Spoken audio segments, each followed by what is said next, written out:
High all government job aspirants welcome to my YouTube channel gen studies for government jobs. तो आज আমরা discuss করছি June to December 2020 current affairs class 11। এর আগে total 10টা class হয়ে গেছে, যারা দেখুন অবশ্যই দেখে নেবে। এবং টেলিগ্রামে আমি তোমাদের সেপ্টেম্বর মান্থ পর্যন্ত পিডিএফ দিয়ে দিয়েছি। টেলিগ্রাম থেকে যারা এখন পর্যন্ত ডাউনলোড করেনি অবশ্যই ডাউনলোড করে নেবে, তোমাদের পরীক্ষায় খুব কাজে লাগবে।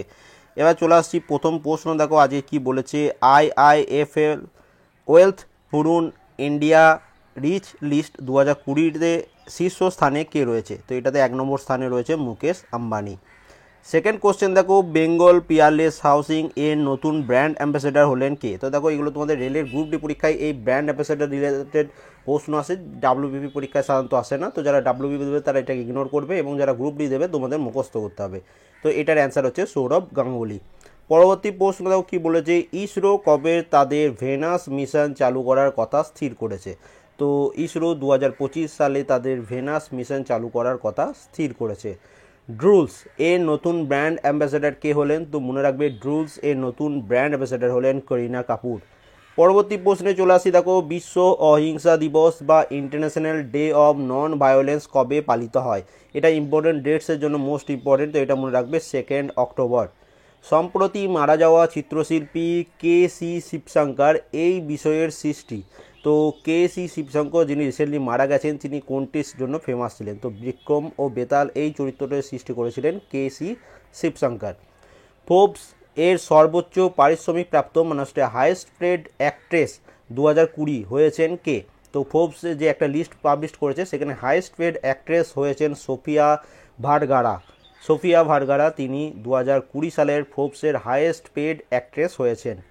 ওয়ার্ল্ড টিচার্স ডে কবে পালিত হয়? তো মনে রাখবে ওয়ার্ল্ড টিচার্স ডে প্রত্যেক বছর 5 অক্টোবর পালিত হয়। দেখো এটা ওয়ার্ল্ড টিচার্স ডে বলা হয়েছে। ওকে, 2020 সালে চিকিৎসায় নোবেল পুরস্কার কে পেয়েছেন? তো 2020 সালে দেখো নোবেল পুরস্কারে আলাদা একটা আমি পিডিএফ দিয়েছিলাম, টেলিগ্রামে আছে, সেটা পড়ে নেবে। এখানে জাস্ট উপর আমরা টাচ করে নিচ্ছি।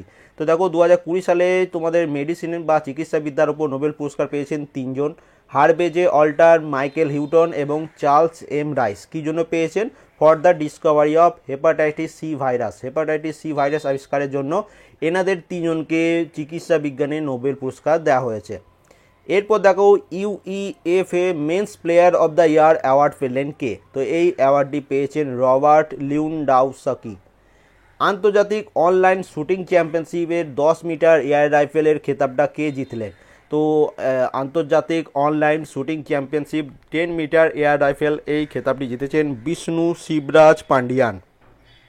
পরবর্তী প্রশ্ন দেখো, পদার্থবিদ্যায় 2020 সালে নোবেল পুরস্কার কে পেয়েছেন? তো ফিজিক্সে নোবেল পুরস্কার 3 জন পেয়েছেন, রজার পেনরোজ, রেইনহার্ড গেঞ্জেল এবং আন্ড্রে গেজ। তার মধ্যে রজার পেনরোজ তাকে 50% দেওয়া হয়েছে। সে কি বলেছিল? সে কি আবিষ্কারের জন্য?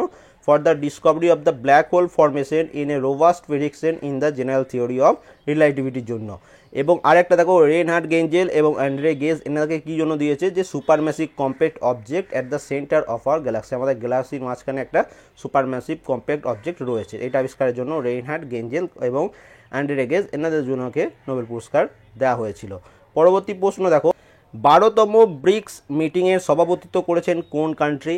তো 12তম ব্রিক্স মিটিংয়ের সভাপতিত্ব করেছেন রাশিয়া। পরবর্তী প্রশ্ন দেখো, রসায়নে 2020 সালে নোবেল পুরস্কার কে পেলেন? তো এটা 2 জন পেয়েছেন, এমানুয়েল চার্পেনিয়ার এবং জেনিফার এ দোদোনা। এনাদের 2 জনকে কি জন্য? For the development of A method for genome editing. তো জিনোম বা জিন যেটা রয়েছে সেই জিনোম এডিটিংয়ের জন্য একটা তারা মেথড আবিষ্কার করেছে বা ডেভেলপ করেছে, সেটার জন্য এনাদের 2 জনকে রসায়নে তোমাদের নোবেল পুরস্কার দেওয়া হয়েছে। স্টেট ব্যাঙ্ক অফ ইন্ডিয়ার নতুন চেয়ারম্যান হলেন কে? তো আমরা প্রত্যেকে জানি দীনেশ কুমার খাড়া, তিনি হচ্ছেন এসবিআই নতুন চেয়ারম্যান। রিজার্ভ ব্যাঙ্ক অফ ইন্ডিয়ার নতুন ডেপুটি গভর্নর নিযুক্ত হলেন কে? এটা একদম আপডেট করে দিয়েছি। তো রিজার্ভ ব্যাঙ্ক অফ ইন্ডিয়ার নতুন ডেপুটি গভর্নর নিযুক্ত হয়েছেন টি রবিশঙ্কর। ওকে, এখানে ডবল টি হয়ে গেছে তো একটা টি হবে, টি রবিশঙ্কর। এরপর দেখো 2020 সালে সাহিত্যে নোবেল পুরস্কার কে পেয়েছেন? তো 2020 সালে সাহিত্যে নোবেল পুরস্কার পেয়েছেন লুইস গ্লক। 2020-তে শান্তির জন্য নোবেল পুরস্কার কে পেয়েছেন, মানে নোবেল পিস প্রাইজ কে পেয়েছেন? তো এটা পেয়েছে ওয়ার্ল্ড ফুড প্রোগ্রাম। এর সাথে মনে রাখবে ওয়ার্ল্ড ফুড প্রোগ্রাম 19 ডিসেম্বর 1961-এ এস্টাবলিশ হয়েছিল। এর হেডকোয়ার্টার হচ্ছে রোম, ইটালি। এরপর দেখো সেন্টার ফর রিসার্চ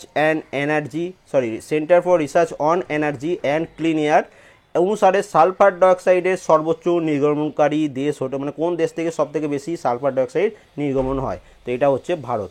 তো পরবর্তী প্রশ্ন কি বলেছে দেখো, সেতে বেলুকা নাথিবা রচনার জন্য সরলা পুরস্কার কে পেলেন? তো নিত্যানন্দ নায়ক, তিনি রিসেন্টলি সরলা পুরস্কার পেয়েছেন কোনটির জন্য? সেতে বেলুকা নাথিবার জন্য।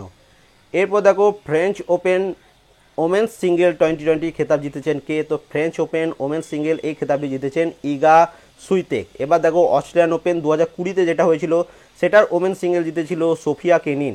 ইউএস ওপেন 2020 এটা ওমেন্স সিঙ্গেল জিতেছিল নাওমি ওসাকা, এবং অস্ট্রেলিয়ান ওপেন 2021-ও হয়ে গেছে, এটাও জিতে কিন্তু নাওমি ওসাকা। তো এই দুটো মনে রাখবে, Australian Open 2020 Sofia Kenin, Australian Open 2021 Naomi Osaka, এই দুটোই মনে রাখবে। আন্তর্জাতিক শিশুকন্যা দিবস, international day of the girl child, এর থিম কি? তো এর থিম হচ্ছে my voice our equal future.